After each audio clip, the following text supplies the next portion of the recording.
कि आप पर आरोप लगा है कि मस्जिद के अंदर मीटिंग किए हैं समाजवादी पार्टी का, इसको लेकर बीजेपी विरोध कर रही है कि मस्जिद को समाजवादी पार्टी का ऑफिस आपने बनाया है।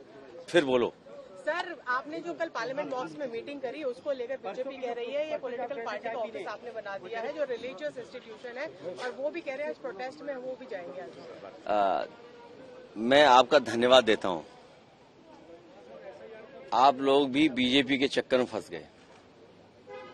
मैं आपसे, क्योंकि ये धार्मिक लोग हैं जो मेरे बगल में खड़े हैं, मुझे नहीं पता था कि आप लोग मिल लेंगे, मुझे मुलाकात हो जाएगी आपसे और एक ऐसा सवाल आएगा। मैं केवल इतना जानता हूं कि आस्था जोड़ती है।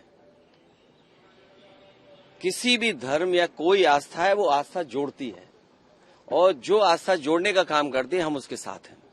बीजेपी को यही तकलीफ है कि कोई जुड़े नहीं, दूरियां बनी रहें। तो आस्था जोड़ने का काम करती है, और इसलिए हम लोग हर आस्था पर आस्था रखते हैं।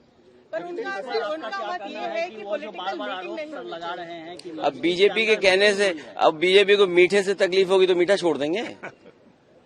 बीजेपी कहेगी नमकीन खाइए तो नमकीन खाएंगे क्या? तो बीजेपी क्या कर रही है, बीजेपी को आप भी जानते हो, बीजेपी को आप सब जानते हो। बीजेपी का हथियार ही धर्म है। सर, उनका अल्पसंख्यक मोर्चा जो है वो इस पर प्रोटेस्ट कर रहा है बीजेपी का, कह रहे हैं आज वो भी जाएंगे, वो भी मीटिंग करेंगे। उनके पास ये भी संगठन है। अभी तक तो हमें ये पता लगा कि वो अंडरग्राउंड काम करते हैं, लेकिन अब इनका ऐसा भी संगठन है।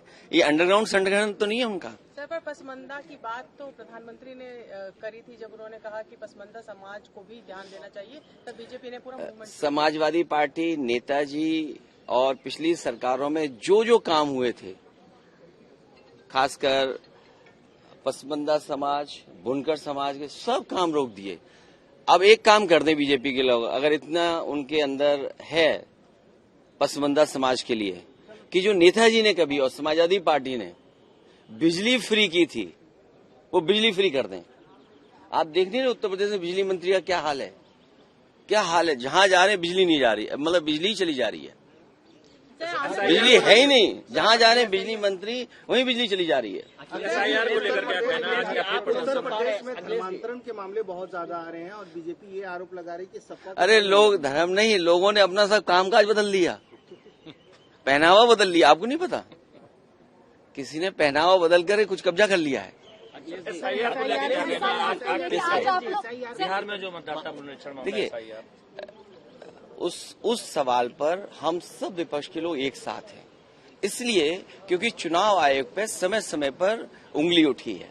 और उत्तर प्रदेश के चुनाव को लेकर के मैंने कई बार आपसे बोला है कि उपचुनाव देख लीजिए कि किस तरह बेईमानी की। इलेक्शन कमीशन की जिम्मेदारी ये बनती है कि ज्यादा वोट डालने आए लोग, किसी का वोट बनना न छूटे, लेकिन इधर दूसरी एक्सरसाइज कर रहे हैं कि वोट कैसे काटे जाए। आप लगातार कह रहे हैं कि जगदीप धनखड़, अभी तक तो आप ही हमें मुद्दा दे रहे हो। वाइस प्रेसिडेंट के बारे में आपने कहा है कि जगदीप धनखड़ से इस्तीफा लिया गया, फोर्स रेजिग्नेशन। नहीं, मैंने नहीं कहा, मैंने ये कुछ नहीं कहा, ऐसा नहीं कुछ कहा। लेकिन अपोजिशन के तमाम लोग यही कह रहे हैं कि जबरदस्ती इस्तीफा लिया गया। मुझे खुद जानकारी नहीं है कि क्यों ऐसा हुआ, लेकिन ये बताया गया कि स्वास्थ्य अच्छा नहीं है। लेकिन भारतीय जनता पार्टी के लिए कोई स्वास्थ्य देखने नहीं जा रहे हैं कि आखिर स्वास्थ्य उनका ठीक है कि नहीं है। सर, जो आंध्र प्रदेश के डिप्टी सीएम पवन कल्याण, उनका कहना है कि अब तक